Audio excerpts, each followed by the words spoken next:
We are on a mission to interview women and the occasional token man about how their passion and purpose have collided to create healthy relationships and profitable businesses. I am Elizabeth Denham. I'm here with Rebecca Monet, and we are the co-founders of the Coterie for Women and publishers of the Franchise Magazine, among other things. So Rebecca, tell me how your week is going. I've actually had a pretty good week. As you know, I am right now in Southwest Missouri visiting my family.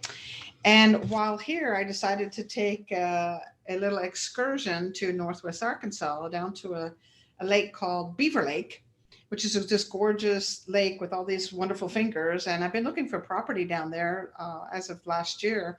And I found the perfect piece of property for me. And it's a property that needs help. And that's me, right? I like fixing things. I like taking ugly and making it pretty.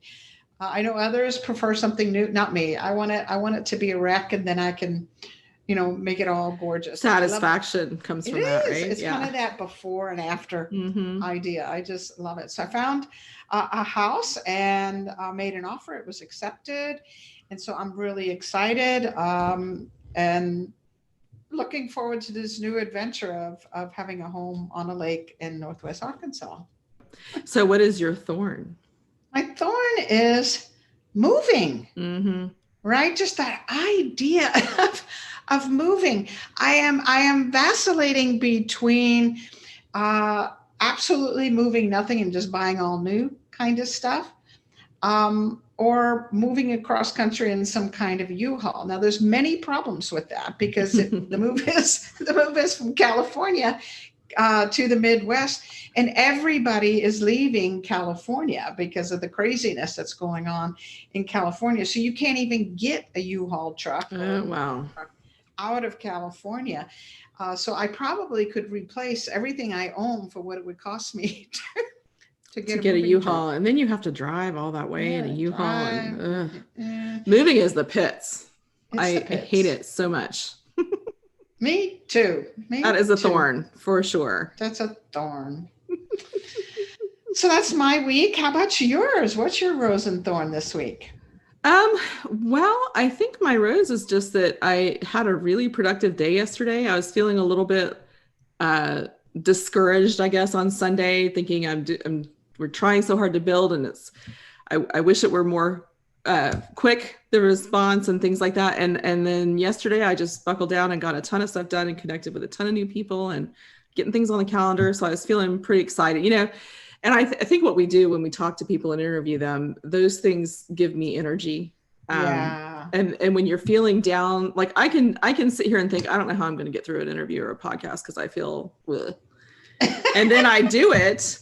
And you're energized. Yes, it can totally turn my day around to talk to people who are excited about what they do and they're motivated. And, you and I always have exciting, encouraging conversations. So my little funkiness doesn't ever last that long. But, I hate it when you have that funk. So I think the rose is just the fact that I'm enjoying what we're doing so much that when I had that little funky Sunday. And the funny thing is I expressed it in a group that we were on, and I think 2 different people commented within the last 2 days, like, I was thinking about what you said, and here's what I think. And here's why you shouldn't feel that way. And it's just nice. It's nice to have, that's exactly what we're trying to do with the Coterie, is build that group so that when you have those little lows or those little periods of uncertainty, that somebody randomly will say, hey, I thought about what you said, and here's why I think you're on the right track, or here's why I think you shouldn't be worried about it, or whatever. Exactly. So that was a good rose. And my thorn, here's something funny. I have noticed when we talk to people that they have these very beautiful backgrounds. Like they have a beautiful desk and there are flowers, or there's something. Vases, beautiful vases. Yes. Pictures. And I don't have that. And I have 2 plants on the front of my desk that I can't keep alive because I have a black thumb. I just need to give it up and get fake flowers. But I also have this, I'm going to move my camera so you can see, I have this board that I thought was such a great idea. I'll keep track of it. I'm going to put all my little to-dos and things on there. Yeah. I hate it. I don't use it. That stuff that's on there is from August to September. I want something pretty behind me. Beautiful. So I have noticed that it's ugly and I'm going to change it. And if, Yeah. And I don't use it. I use It's the things that are in amazing. front of me.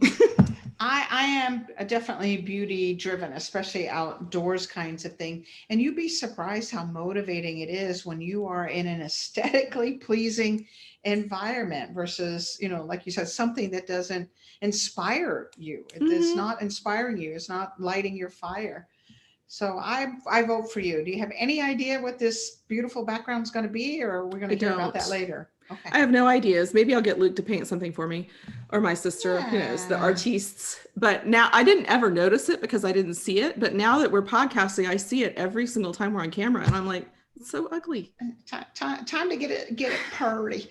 Okay, Yeah. so we're going to beautify your Beautify. wall, and here's what I'm going to recommend: that Okay. we create a rap song about defunking.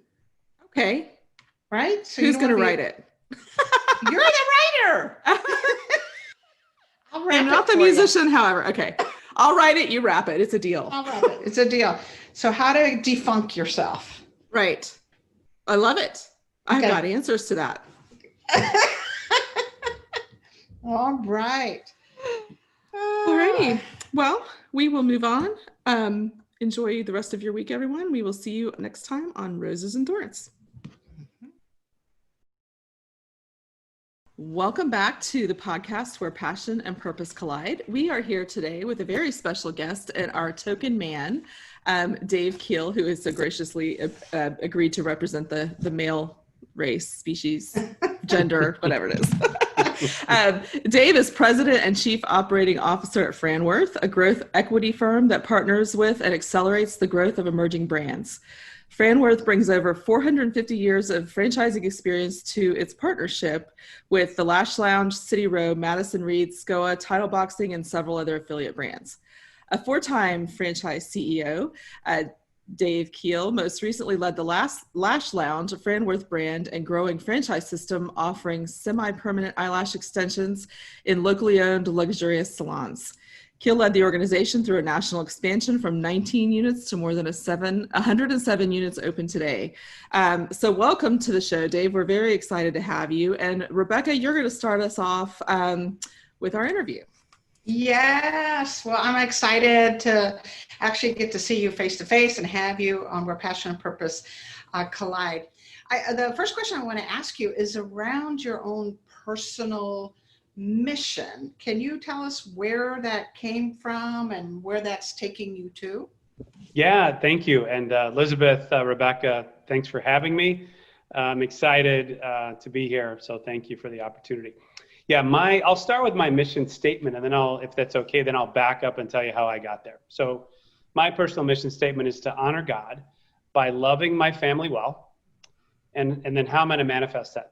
That's in really two ways. One is sharing lessons on purpose. And secondly, scaling businesses for good. So we're certainly happy to unpack that later, but how did I get there? Probably 25 years ago, I made the decision to live on purpose. I found myself being a different man at home and at work and, at church or wherever. And so I'm like, that's not the way I want to live. I want to live on purpose. And I came back at the time with a number of different pillars in my life that were important. Family, I've been married for more than 30 years. I've got kids who, that are fully grown now. Faith's always been a big part of my life. So I began to craft those back then, 25, probably 30 years ago. And that was certainly helpful, but 2019 was a transformational year for me. And what I did, I entered a program called Halftime Institute.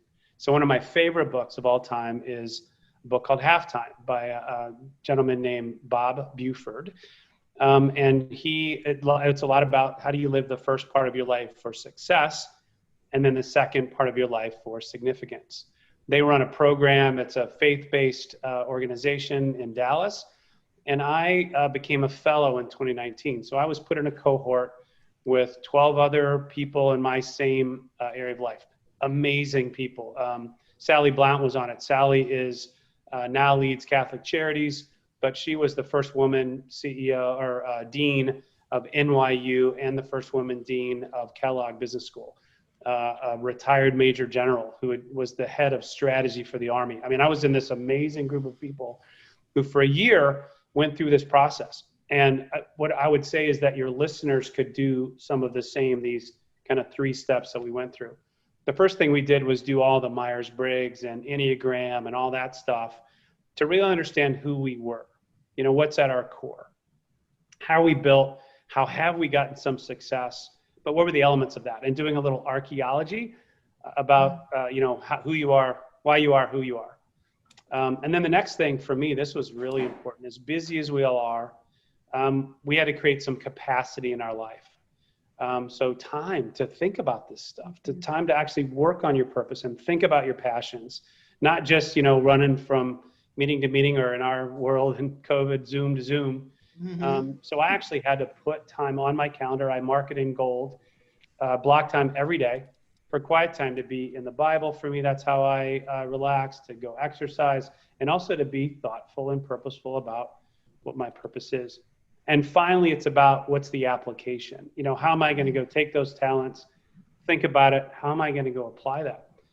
And then for me, it's combining my experience that you said in the open, that I was a 4-time franchise CEO. I have some expertise in franchising, but I also have a heart for people and helping people. And so how could I go position that in the nonprofit space? That's a lot. No, that was a mouthful. Sorry. I like it's so specific in terms of your thought process, to dig into who am I, what is my purpose, why am I on this planet, how do I express that in some way, and then also to bring your experience in that. So here's my gifting, here's my personality, and here's my experience combined into how do I live out my purpose. Yeah. I was, when I went through that, I honestly thought that maybe the way, when I entered that program, and it took about a year, so it took a while, a lot of exploration. I thought maybe what I was going to do is quit what I was doing, leading a for-profit organization, and start something, go be go lead a nonprofit or something like that. And some people go do that. Many people go do that. But I think what I learned was more about how I'm wired, that I love what I do. What we do at Franworth is so cool. We put, mostly women entrepreneurs in business. I think every one of our founders, most of our leaders are women. Okay. And so we have this really cool model that we can certainly explore later. But I mean, that was such a big piece of what I was trying to do, is just, on that type of scaling. Well, and I think what you've been able to do, I mean, there's so many things we could talk about. They're all going through my head, but finding that passion and purpose that combine with the path that you're already on. I think when you're on that path where you can combine those things, that's really the ideal situation, right? And I think that the time that we are in our lives, my children, I've got one left at home, and a younger one who's with her mother more of the time than not. You start to think about these things. What kind of impact have you made? What kind of legacy have you made? What are you leaving for your children? And those things manifest in different ways. So tell us some of the things that have come from this foundation that you've spent the last year developing. Oh yeah, for sure. And I like what you said, Elizabeth. The leverage point that you talked about, I like to think about leverage. That I think that is what I found, was that, staying in my current position, I do have a lot of contacts. I have certain, relationships in the business, and I've levered those now, staying in my own role and doing these other things. So how these have manifested themselves, on the lessons on purpose side. So that part of my mission, I've created a blog called lessonsonpurpose.com. So it's pretty simple name. And so for years I shared life lessons, and again, sitting around the kitchen table, we'd have just normal, I have 3 kids. We'd be having normal kitchen conversations, and I would always look for an opportunity to share a life lesson. I always wanted to have that grandpa or dad that say, oh, I remember my dad used to tell me whatever. I didn't really have that. So I wanted to be that guy that shared those life lessons, and I began to write them down. And that's one thing that I would share with your listeners, that I've found just to be transformational for me is whether it's a mission statement, whether it's a lesson, whatever it is, if you want to be intentional about it. For me, the discipline is just writing it down, committing it to paper. It helps to manifest itself and bring it real. So I began to start to document life lessons, and it's really in a couple different areas. One are just basic work life lessons. I've learned some things for working for 35 years, just basics on communication, on prioritization, on things like that. So there's some work lessons embedded in there. There's also some lessons really on just living on purpose. How do you lead through the unknown? How do you lead change? How do you do things like goal setting and do those very purposefully?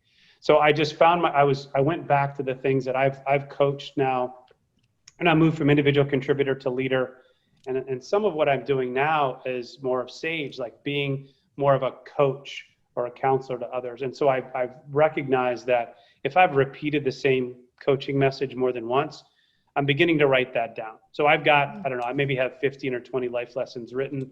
I have a notebook over here with about 40 that I need to still write. So plenty of work to do, but I wanted to, the ones that I'm going to share multiple times, I wanted to leverage it.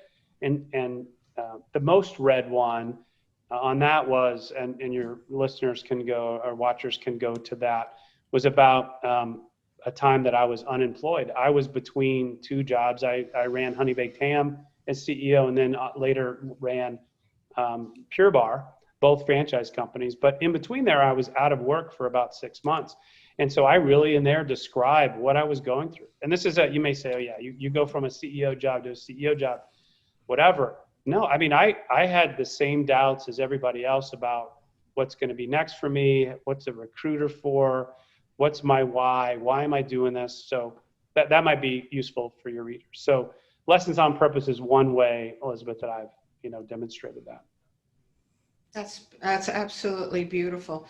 Do you find just this mindset of being on purpose or living on purpose, and this idea that you want to be the sage in other people's lives, do you uncover lessons that maybe you just took for granted before? Meaning you kind of bump, oh, that's a life lesson. That's something I can now share with others. Is it happening coincidentally that way?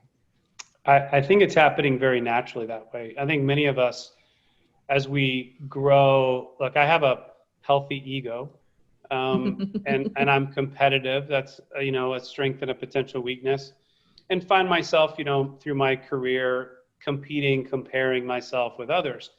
And so that's very much, I'm a very traditional, have a leader personality, and like to lead. And so that's one thing that I found myself doing. But as I've matured, I've come to realize that often if I'm going to have some type of a legacy, and as I look to people that have impacted my life, it's people that I've shared things with. And my executive coach, best thing I ever did was bring on an executive coach through this process. He likes to say that my fruit is going to grow on other people's trees. Yeah. And so I really like that, a lot of what I'm trying to do, and now as I've become more purposeful, I've realized that it's not all about me. I think early in my teens and 20s and 30s, it was about me, and my own goals. And yeah, I have kids and a wife that are dear to me, and my faith's important to me. Those things were important, but if I'm honest, it was really mostly about me. And now I think into my 40s and my mid 50s now, I'm realizing that it's not about me. I need to begin to plant seeds and share life lessons to make sure that, my fruit grows on other people's trees. And I think it's a very typical path of maturation as you go through life. I mean, there are certain times where you've got to I have 3 kids in their 20s, and that's a very egocentric age, but they've got to be, because they've got to figure it out. And I think the more you learn, and I love the fact that you feel like that's part of your purpose, is to share and to teach and to help others grow their fruit, because I think when you're willing, people are willing to listen. I 100% agree. I do think that's vulnerability. I certainly saw that in leaders. I think I admire that in leaders. I think most people do. And I did find, again, that ego works against it in my own life. And I do think the more vulnerable you can be with your teams about your own misgivings, your thoughts, what you've struggled with. And that is part of what I try to do is again, share, hey, I went through a difficult time in a relationship, in a business situation. And if I can share it and that experience can bless somebody else, then of course I'd like to do that. So some of what you are doing, Dave, goes where you've combined this gifting and this purpose and leveraged your connections and your experience in franchising. You're now going into an even bigger mission, or at least it appears to be a bigger mission, with this Franchise for Good, this philanthropic initiative that you have that's helping nonprofit organizations. Can you share with us a little bit about all of that and where that's going? And yeah, absolutely.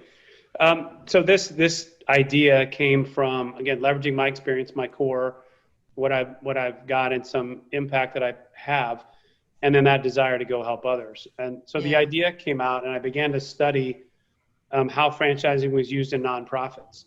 And we all know, as part of franchising, that franchisees give back. We all give back. Franchisors and franchisees are very philanthropic. We give back in our communities. We run events. We're very active on our communities. We're small business people. And so that clearly was evident. But what wasn't evident was there's 1.2 million nonprofits. And what I've found was that they face the same things that for-profit companies face. They have a founder who has a great idea, who tends to build locally, and then they hit an obstacle. They plateau.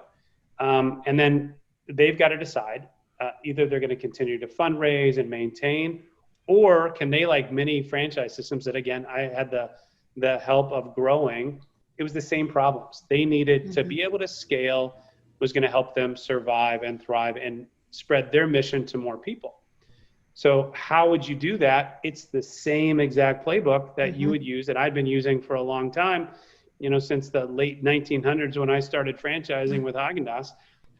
It's the same toolkit. It's how do you get really tight about what your mission is, mission values, value prop, reasons to believe. How do you make sure your core offering is tight and replicable? What are some of the tools to use, like playbooks and how-to guides and process maps to use? How do you have functional support around you? What's the sustainable model that you can get franchisees or, arms out on the spoke to pay back in to fund the core? All of these lessons that we've done for years and years in franchising can be applied to nonprofits. So that's what I did. I created Franchise for Good. It's a 501c3, so it's a nonprofit company itself. Its mission is to scale nonprofits for social good. And it's really just as simple as that, about taking all the stuff we've learned in franchising, apply it to nonprofits. And so I think it's a decent idea, one that's unique in the market. There are plenty of people that can consult, and there are many great consultants out there. But what we're trying to do is bring what Franworth does in the franchise for-profit space.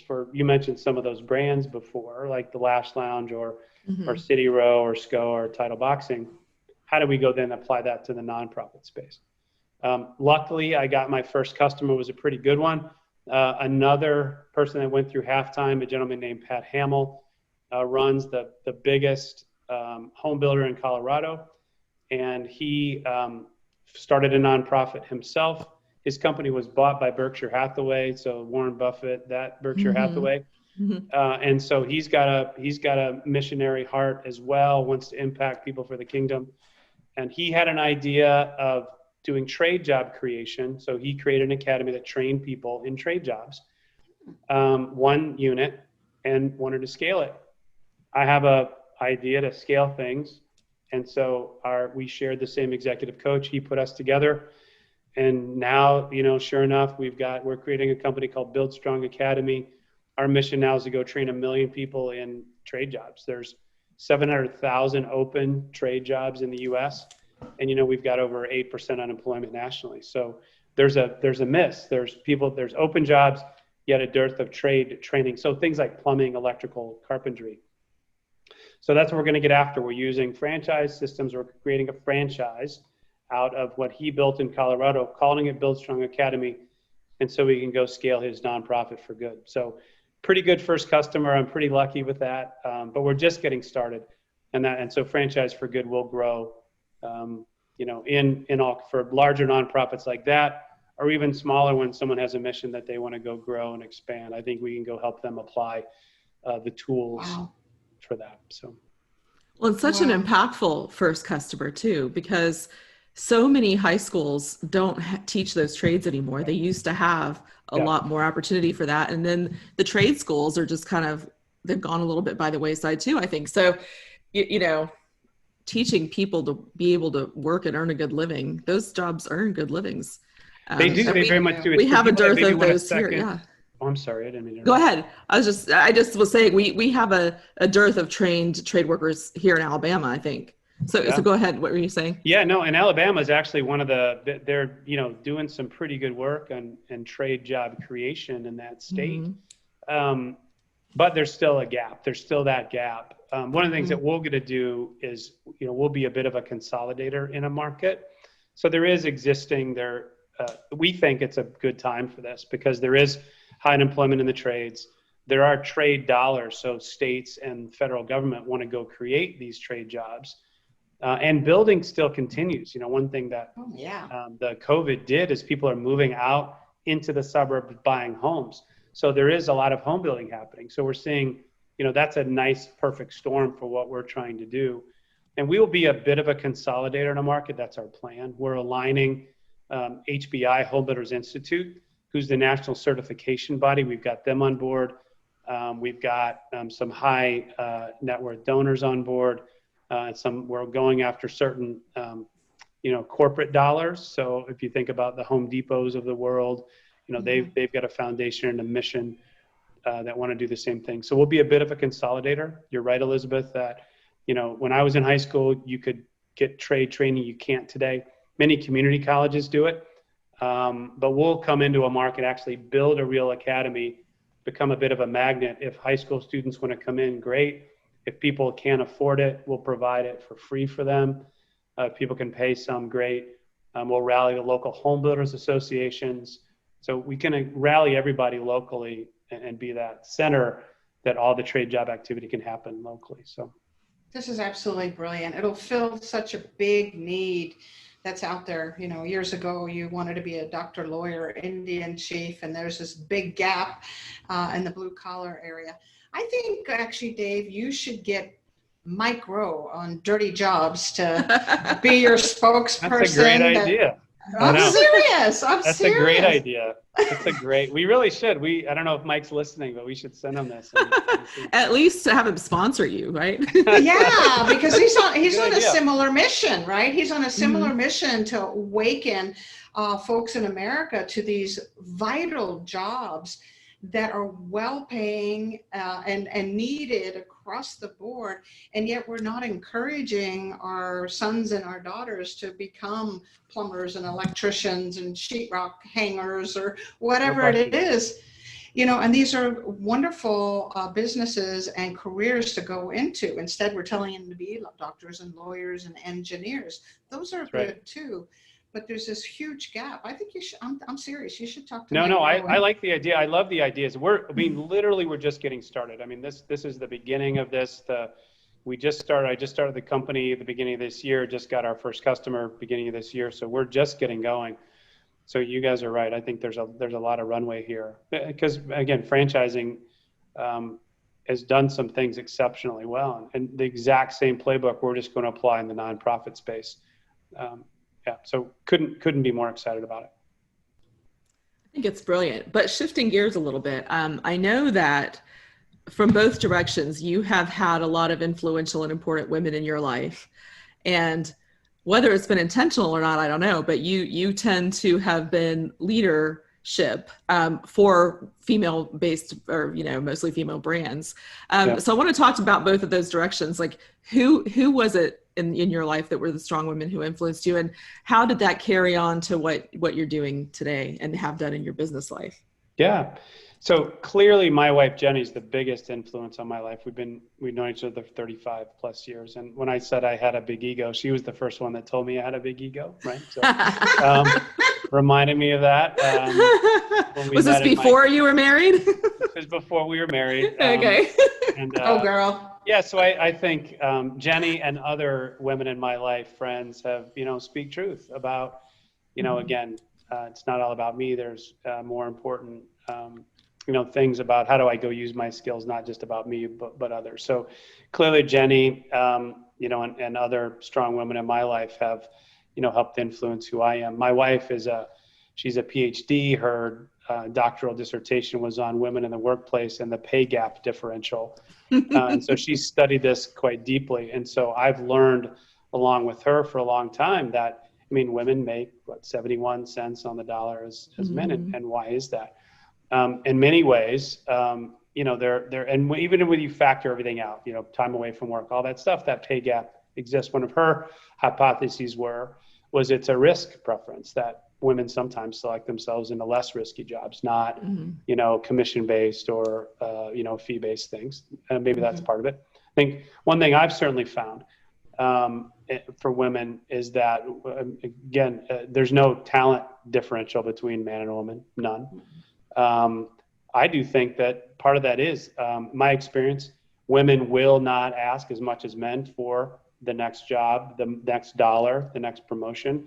When returning to work, women typically would say, well, maybe I'm not really qualified. I would need to start at a lower level.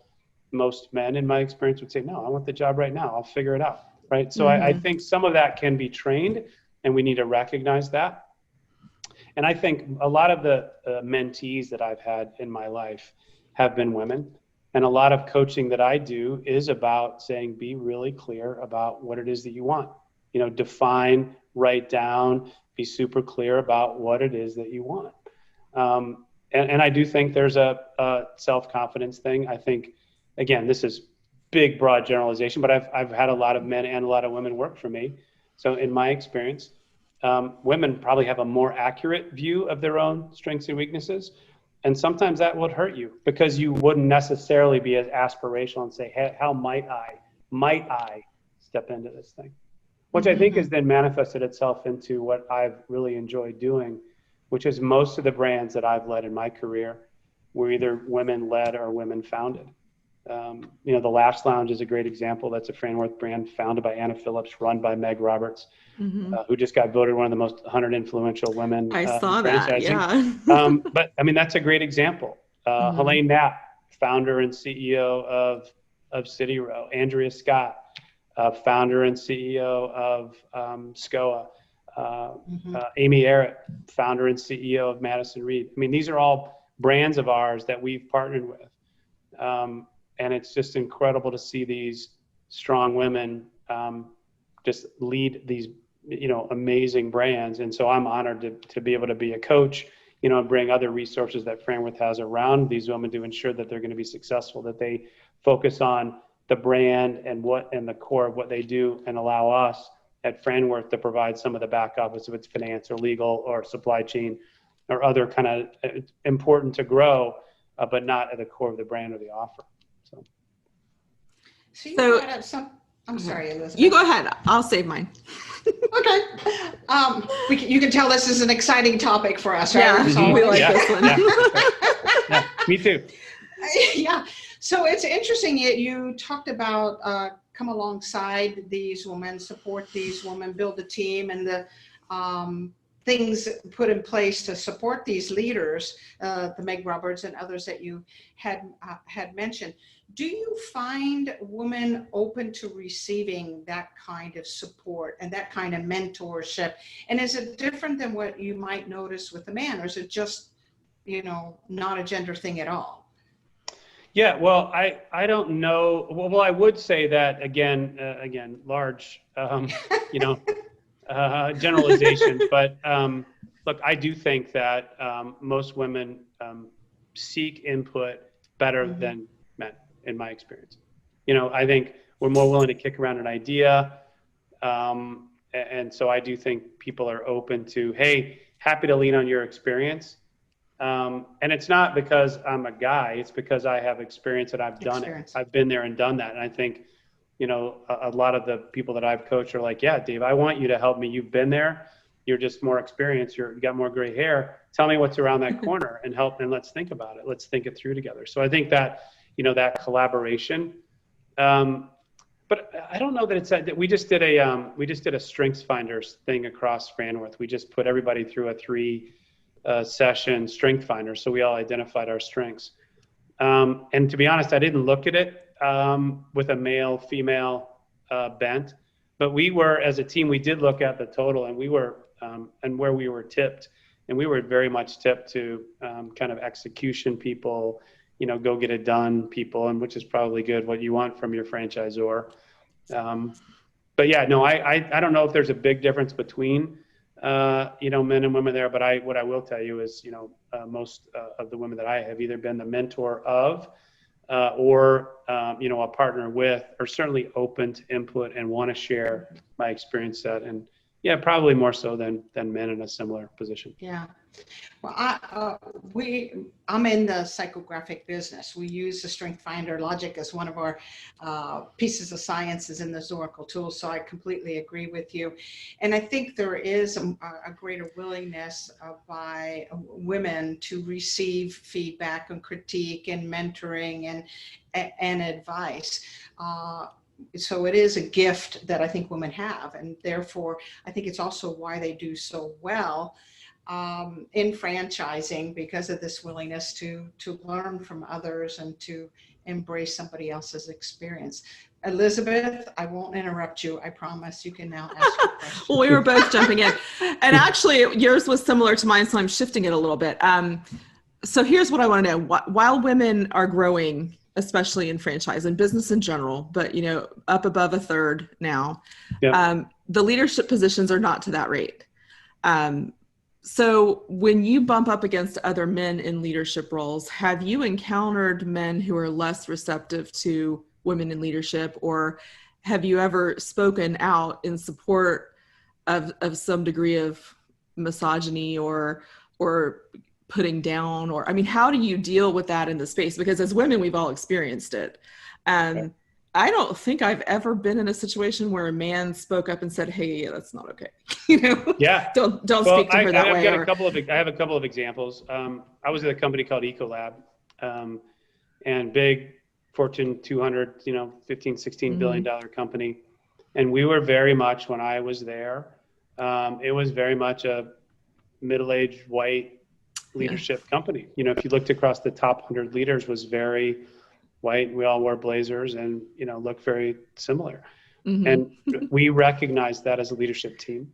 And we set very concrete goals about our ability to change it. Knowing that, again, I think about it from a market perspective. If you look at the Franworth brands, we're mostly in boutique fitness and boutique beauty. And the decision makers for those are primarily women. 90% of the people who are our franchisees are our decision makers about, am I going to consume, one of the products, are women.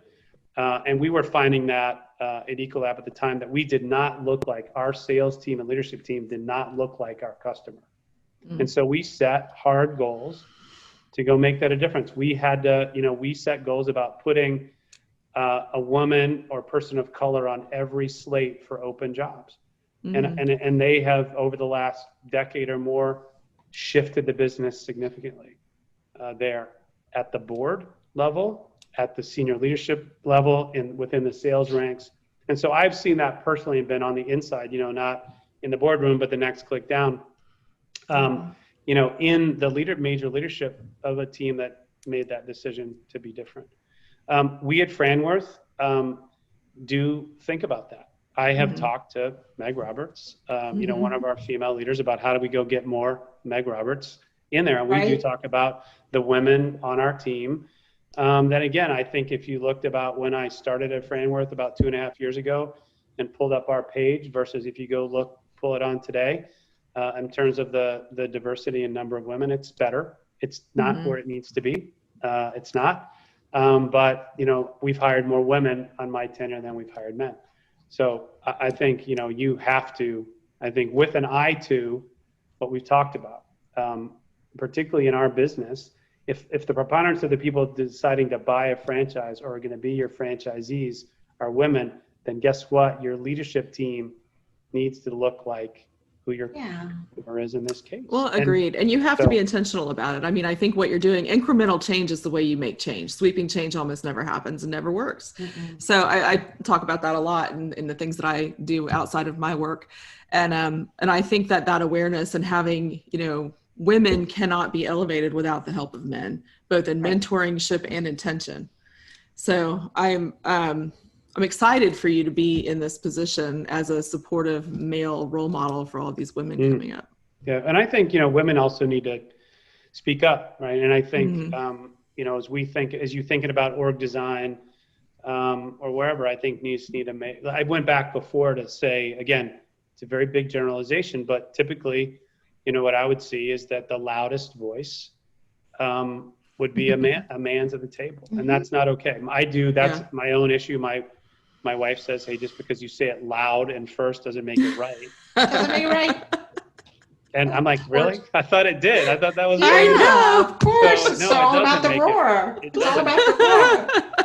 So I do think that, we all need to recognize that. And I guess I would encourage, any woman to, speak up. The leader's not going to know what's on your mind unless you share what's on your mind. And I respect that so much. To have time and for people to share, hey, here's what's on my mind, here's how I see it. Whether that's in a group setting or in personally, I think that's right. But the onus, the action item is on whomever sees it. And you can't just be quiet and assume, because we're busy, we're not always waking up every day and thinking about you. Maybe we should be, but we're not. Now we about you, anybody, right? I mean, of course you are generally, and you want people to be supportive, but if someone's got a point of view, they need to speak it or they need to write it. Well, and you have to be willing to ask for what you want. I think that's one thing I'm trying to teach my daughters is to be willing. One's about to start negotiating her first real professional job on a high level. And we talk a lot about what to expect and how to speak for yourself and not to go in there not knowing your stuff and what you want and what you're worth. So I think those conversations are important. I just had this happen to me earlier this week as I had a conversation last week with someone, and she made her point on our call, and then she followed up with an email and said, I didn't think I articulated myself clearly enough when we spoke, so I'm going to write it down, and then we talked about it again. I think that's fantastic, right? That maybe she didn't speak loud enough or clearly enough. Or just didn't feel like, played it again in her head. Mm-hmm. But what I love about it is she took her time, wrote it down, articulated it well, and we had another really good conversation about it this week. So I think that action is don't just regret or play in your head again about, that didn't go well. Do it again. Go at it again. That's a great lesson. Take another shot at it. Right. Well, Dave, we're hitting the time limit here. Right. But this has been so enjoyable, and thank you so much for your insight. Let everybody know in the various portals that you have for Franworth and for Franchise for Good, what is the best way to reach you to get more information about all this? Franworth.com, franworth.com is one. So it's the other one is franchiseforgood.org. Franchise for Good. If we have nonprofit listeners out there that want to talk to us, there's a way to reach us there. And then my personal blog is lessonsonpurpose.com. So those are the three. Thank you, Dave, for your time today. We really appreciate it. Hopefully we can have you back another time. That would be my fabulous. pleasure. Absolutely my pleasure. This is fun. Thank you. All right. Thanks, Dave. Bye now. Welcome to Women in the Know, where we discuss everything from politics and policy to relationships and marketing. We take the things that we have learned in our lives, our experience in our interviews, and share them with you so that we can all learn a little something about our business, our personal lives, and our profitability. Today's topic of conversation, Rebecca, launches from our conversation with Dave Keil earlier. We talked about his purpose-driven life. And how he used the phrase a lot, living on purpose.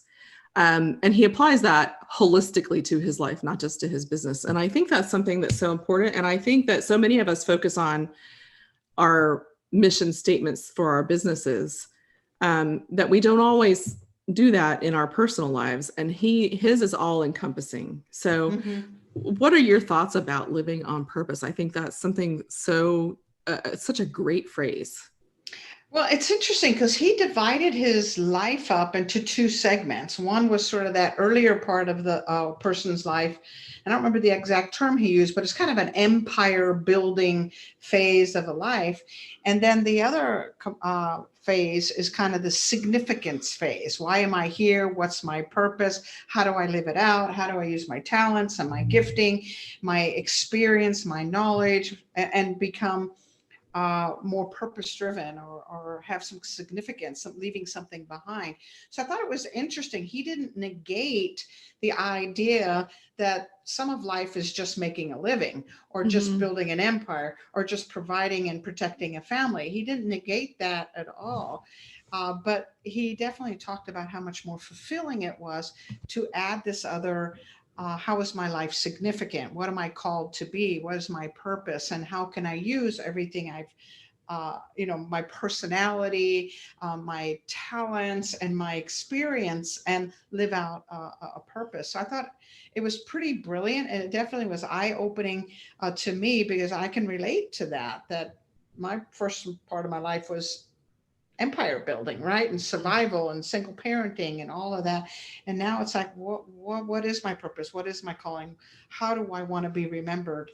And I haven't thought about what is that specific purpose. And Dave laid it out clear. He had a single sentence that described what his purpose was. So I thought it was brilliant.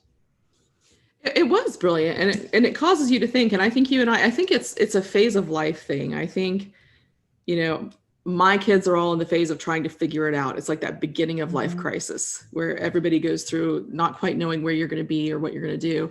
I think when you get on the other side of that and your children are mostly grown and you have a really good idea of what your career either is or should be looking like, that these are the questions that come up. And I remember I was in my 30s when I got divorced, and I remember thinking, I don't want to die without having, I've always wanted to write a book.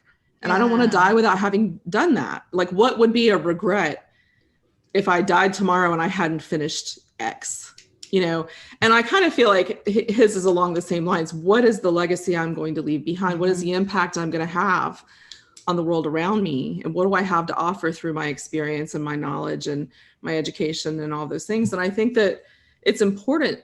And he talked about the selfish years that I think we all have when you focus all on what you need to do and how you're going to make money and how you're going to be successful and all of these things. And now he's to the point where he's thinking of how he's going to help other people do that. And I think it is a maturity thing, but I also think it's something in him. I don't think everybody has that sense of legacy and sense of responsibility. So I admire that about him very much. And he's very intentional about it with women. But I really think that it's something as we all grow up. I still have people that I say, I want to be just like you when I grow up. Yeah. My 83-year-old friend, who I think is just the best thing ever. But it's because she's doing that. She's giving back so much and does all these amazing things and was little Fairhope, Alabama's Volunteer of the Year, But if you don't think of those things intentionally, they're never going to happen. You have to be specific about it. I think I've learned that lesson more than any lesson this year. Yep. I think you just hit the nail on the head, and it's what Dave drove home. You have to be intentional. You have to discover what your purpose is and then express it. It's interesting because I'm of an age where I am also looking to be a sage, although as a woman, I think we're called crones, which is a horrible word. But we're going to coin a better phrase than that. There's got to be another word besides crone. And so he was extremely intentional about it. The other point he made was, like you said, is not just this life cycle thing. But he had this idea when he was going to become more purpose driven that he would have to let go of all that other business side of him and possibly go into a nonprofit or become a missionary or whatever it is he was going to do. It was almost like tossing the baby out with the bathwater. And then he realized, no, no, no, no, that's not his purpose. The reason he got all these life experiences was not to toss them aside, but instead to leverage them. And he loved the word leverage his experience and his personality and his talent into a purpose. So it's not like there's a cutoff and it's, pre-purpose days and after purpose days. It definitely kind of blended in, and he embraced all this business side of him because he's a true leader, and then took that and brought it into the future, into a much more purpose-driven kind of life, which of course includes some of the philanthropic situations that he is in. So I think it was a wonderful exercise to listen to him speak, his humility and his kindness and his big picture orientation and his desire to help others to be successful and live more rich lives, which of course is what we're dedicated to, is helping people live richer lives.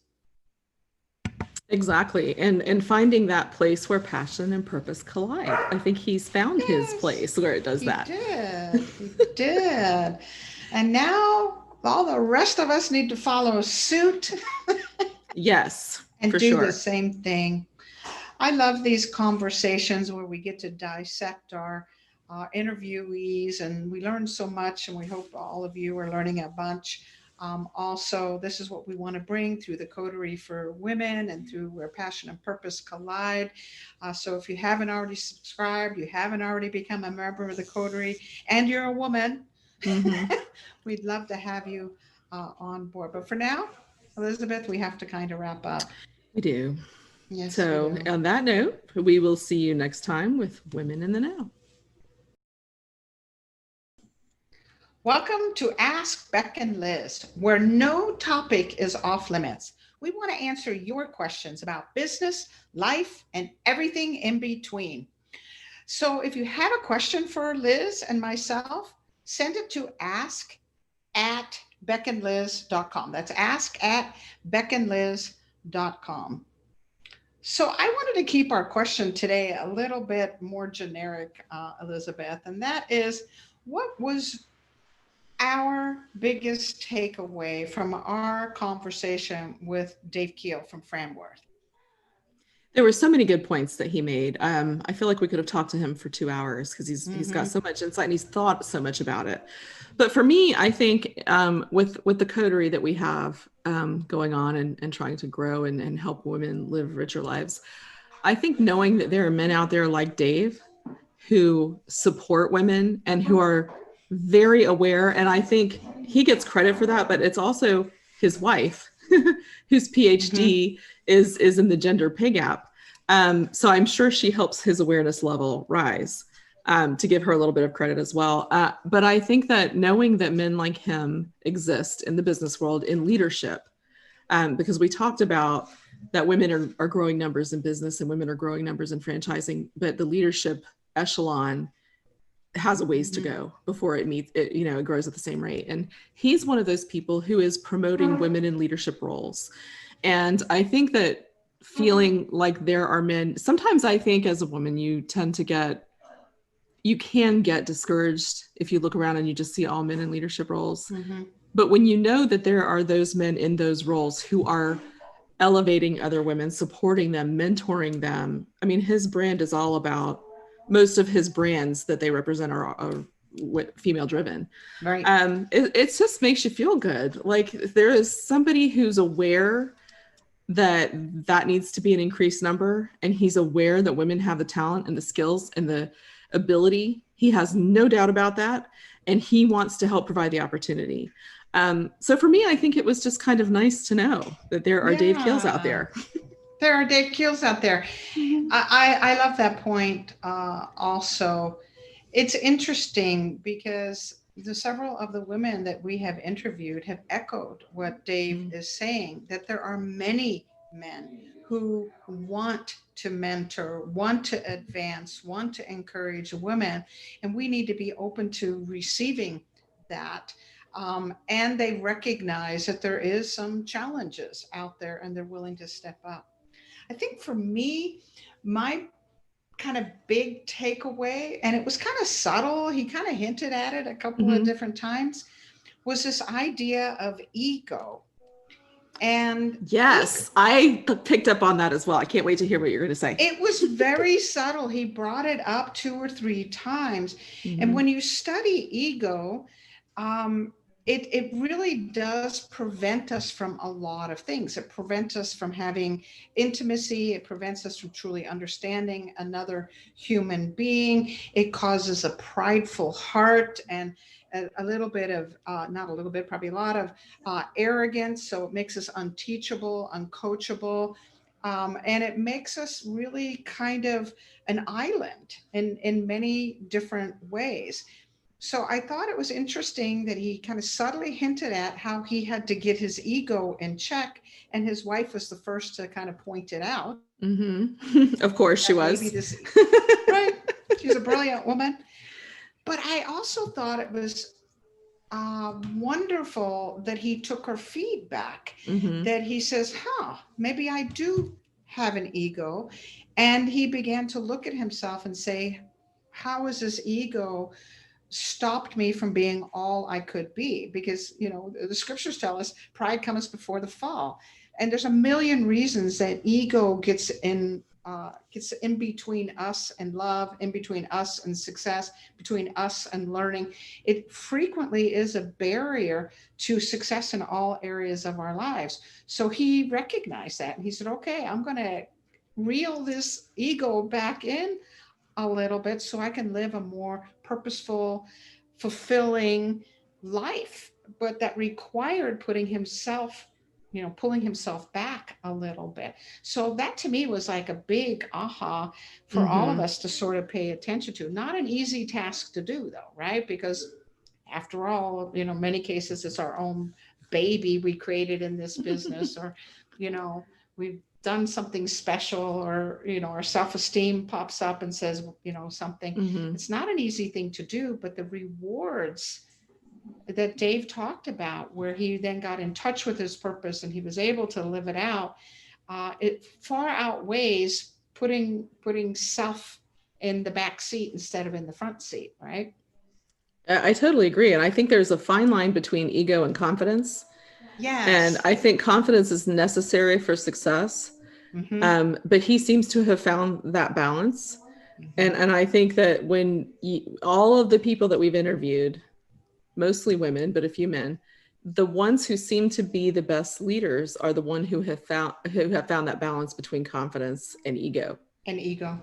and are Right. willing to, as I think it was Marianne O'Connell who said, elevate managing up, elevate that person who manages Mm-hmm. you up and elevate them over your head so they can take over when you're, slowing down. I Right. think it seems to be a common Common theme attribute. with Mm-hmm. successful people, where Mm-hmm. they still have strong self-esteem, good self-confidence, but they have kept their ego in check, Yep. which creates this wonderful humility and ability to learn and authenticity and realness about them. And Dave was a great example of that, as have been many of our guests that have built wonderful businesses and had success. But I didn't see ego at all. Mm-mm. He's done something with it. So a Yeah. valuable lesson. Thank you, everyone, for joining us today, where passion and purpose collide, profits are made, and relationships are forged. This is Beck and Liz signing off and wishing you another purpose filled and profitable week.